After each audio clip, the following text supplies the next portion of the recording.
জাতীয় অর্থনীতিতে এসএমই খাতের অবদান অন্তত ৩২%। এ খাতে কর্মসংস্থান হয়েছে ২ কোটিরও বেশি মানুষের, যার মধ্যে উৎপাদন শিল্পেই ৮০%। ব্যাংকগুলো মোট বিনিয়োগের প্রায় ৩৫% করছে এসএমই খাতে। উদ্যোক্তা ও বিশেষজ্ঞরা বলছেন, চীনসহ বেশ কটি দেশ এসএমই থেকে সরে আসছে। এই সুযোগ কাজে লাগাতে পারে বাংলাদেশ। দর্শক, ২১ স্পেশালে এসএমই খাত নিয়ে তৌহিদুর রহমানের ২ পর্বের ধারাবাহিক রিপোর্টের আজ দেখুন প্রথম পর্ব।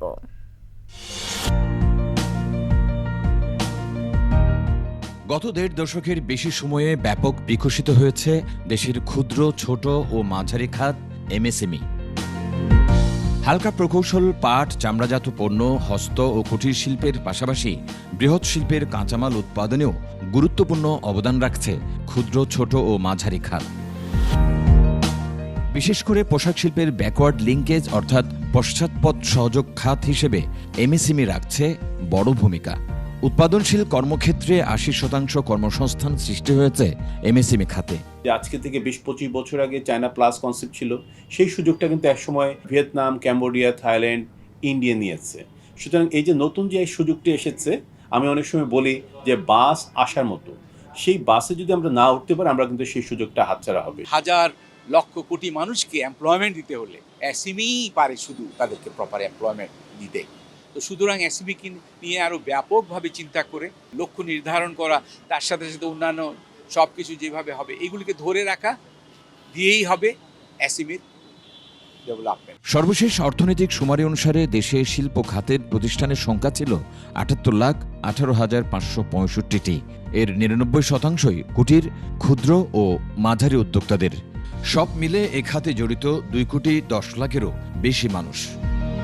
কেন্দ্রীয় ব্যাংকের প্রতিবেদনে এসএমই খাতের অগ্রগতির তথ্য উঠে আসে, যাতে ১৯৭৮ থেকে ২০২০ সাল পর্যন্ত দেশের এসএমই খাতের উৎপাদনের তথ্য তুলে ধরা হয়। এতে দেখা যায় ১৯৭৮ সালে এসএমই খাতের উৎপাদন ছিল ৪,৯০০ কোটি টাকার, আর ২০২০ সালে যা উন্নীত হয় ৪৩,৭৮০ কোটি টাকায়।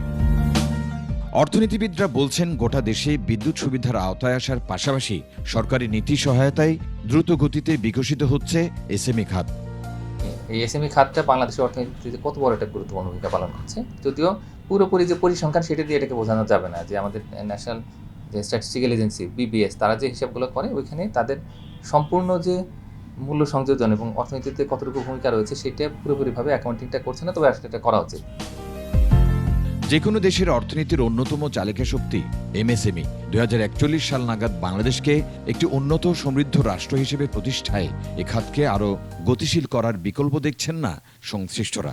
যে সারা বাংলাদেশে বেসরকারি খাতের যে বিনিয়োগ, সে বিনিয়োগের ক্ষেত্রে একটা উল্লেখযোগ্য অংশ বিনিয়োগ কিন্তু এখন এই ক্ষুদ্র, অতি ক্ষুদ্র, ছোট এবং মাঝারি উদ্যোক্তা ব্যবসায়ী শ্রেণীর লোকেরা আপনার করেছেন। এবং আমরা জানি যে কোনো দেশের অর্থনৈতিক উন্নয়নের ক্ষেত্রে এরাই মূল ভূমিকা পালন করে। তবে রপ্তানি বৃদ্ধি এবং স্থানীয় উদ্যোক্তাদের পণ্য বা সেবা গ্রহণে ভোক্তাদের অংশগ্রহণ আরও বাড়ানোর কথা বলছেন তারা। এটা সম্ভব হলে এমএসএমই খাতে বিনিয়োগ আরও বাড়বে বলে আশা করছেন বিশেষজ্ঞরা। একটা যদি আইনগত এরকম কোনো বাধ্যবাধকতা তৈরি করা যায় যে দেশের ভিতরে একটা নির্দিষ্ট ধরনের শিল্প পণ্যের জন্য নিজস্ব যে মূল্য সংযোজন সেটা একটা নির্দিষ্ট শতাংশে হতে হবে। এটা যদি করা যায় তাহলে সেটা কি হবে যে নিজেদের বড় শিল্পগুলো নিজেদের এসএমইউ যেরকম শক্তিশালী হবে, এর পাশাপাশি প্রচুর আউটসোর্সিং হবে। চীন সহ শিল্পোন্নত দেশগুলো এমএসএমই থেকে সরে আসছে।